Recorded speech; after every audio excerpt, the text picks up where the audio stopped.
Now film director. I'm sorry. Go ahead, Martha. Hi, I'm Martha Harris, and we're at Mockingbird Hill Farm. Thank you for coming here and letting us talk about a situation that's dear to my heart. Just so you know, one statistic up front, that is Georgia is number 6 on the list for the number of dogs and cats euthanized in shelters yearly. How I came to care about this, I think, is probably because I was involved with, when I moved back, I grew up here, but I moved back from Connecticut, lived there for 25 years, and then when I came back here, I realized that there was such a difference in the attitude, and so when you start looking, you figure, oh gee, more laws, do people just care more? What is the reason that they have a different attitude?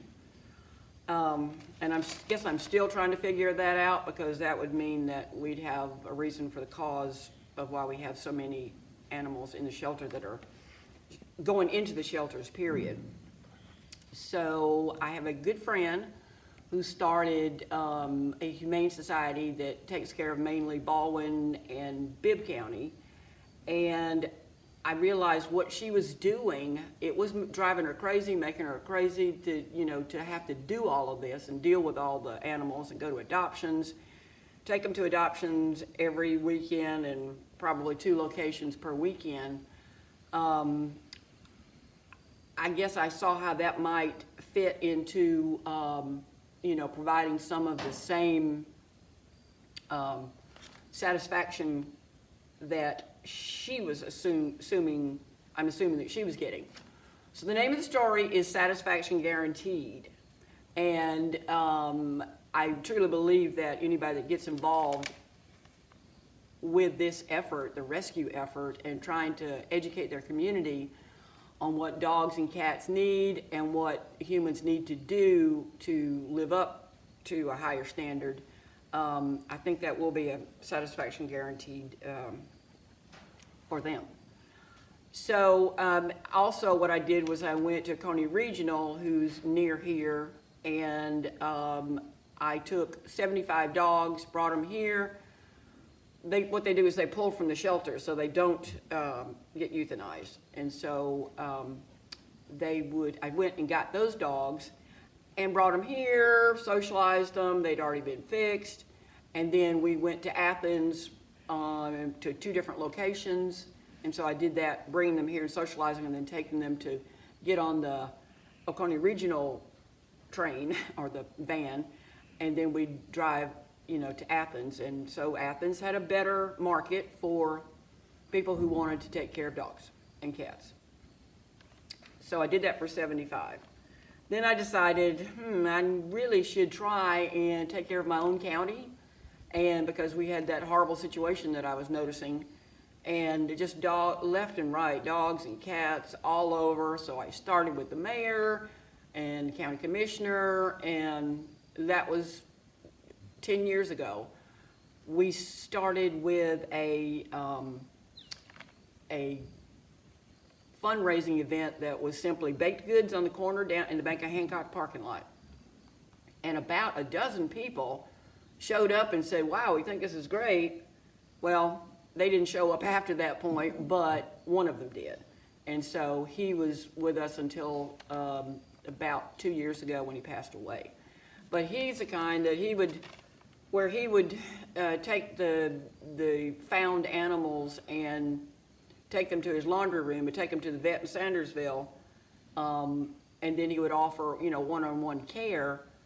I wasn't doing that. I was doing more of the, fundraising and trying to see how we could get the ordinances changed and get people to care. It's definitely an awareness level that has to be raised. So I started Hancock Animal Friends in 2012, and we've been hammering, our way through the maze of, apathy, I guess you'd say, on the side of our elected officials. And I cannot downgrade them too much because we're in their, we really need them to get behind this. So if anyone knows anything about animal rescue, you can, you don't want to fill up a shelter and then have a high kill rate. The state decided that, I think about a year ago, that all the shelters need to report their kill rate. And it's, if you achieve that 90% save rate, then you become a no-kill shelter. So we still don't have, much help, but we did start a shelter 2 years ago. The city did. And we're begging the county to give us, to start and help the county, because I don't think we're going to get there unless the county helps the city finish it. And then we also rewrote the ordinances to focus on containment, spay and neuter, and all the things that work on the side of prevention. So if the city and the county have a viable shelter, then our nonprofit can fill in the gaps for spay and neuter and work on prevention entirely. So it's basically, in the U.S., I don't know if I said that, but in the U.S., the numbers have come down from 733,000 to 625. And that's 1,700 lives a day. And that's as of 7/2020. And the trend is going downward, but it's still, in my opinion, an epidemic. So let's say 31% of the shelters in the state of Georgia have no animal control. And when that happens, the sheriff steps in. And the sheriffs, I don't know of anybody else's, but if the sheriff is not trained on what to look at when he goes out there and does an investigation, he might not be sensitive to what needs to not be going on. So these sheriffs need to be trained, and so that they know what to do when they do see it.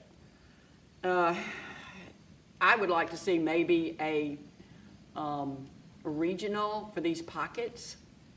I call them pockets of perversion, but they really are pockets.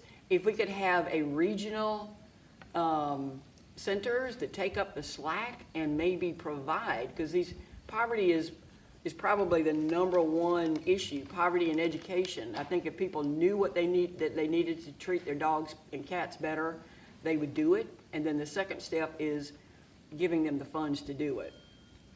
Because I've met a lot of wonderful people in this county, and they simply were not educated to the fact that the behavior they were providing was not acceptable, because either the dog might like shelter or water, or might be starving, or maybe showing its skin and bones because it's filled with parasites, but they just didn't know that this was an issue, I guess.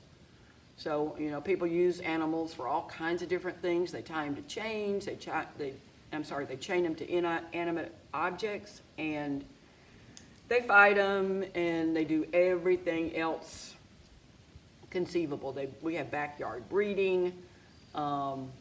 It's just violence against animals. I like to think of it as a contagious social epidemic, because people need to know that it's the excuse of agrarian society, or we're rural, we can do what we want, then that's the other thing. We can do whatever we want to with them. Nobody's gonna, care, because nobody's gonna see us. And then the dogs run around from property to property, and then, of course, in the city, it's much, much worse. And to illustrate the point, the one number that I like to use is that to illustrate the size of the problem, along with those other, if those numbers don't get you, then it's it is that we have 500 different rescue organizations that come out of the woodwork, and they realize that, these counties don't have the money to take care of them, and so they pull from shelters every day. I guess I'd just like to finish that if we could educate and enlighten and empower people, they do a lot better, I think, and I've seen that in the last 10 years. There are just a lot of attitudes that are harmful towards animals that we need to change. Again, we're Hancock Animal Friends, and thank you so much for the opportunity, and help us solve the problem. You will, satisfaction is guaranteed every time you do something, even if it's a small thing. You will feel this overwhelming, don't think that if you only did one part. That's what we have to do to get dogs and cats to the shelter. Everyone has to do a little bit. Catching it, socializing it, I get them fixed, we transport them, and then they get adopted into loving families. And I'll just add one more thing. The fact that probably a good percentage of these animals that are coming out of the shelters being pulled by rescues are going north. So the northern rescues play a huge part in providing the missing link of where to put these strays. And if we could get to mandatory spay and neuter, that would be huge. And just find people and make it stick and enforce it so that they don't continue to let their pets roam. And pet registration, we've started that also. We've started containment. There are just many, many issues, but we have to work as a unit. Everybody doing their thing one at a time. It's good, it helps, but I don't think people realize the importance of working together as a group and being able to have your voice inside of a group. So that's it.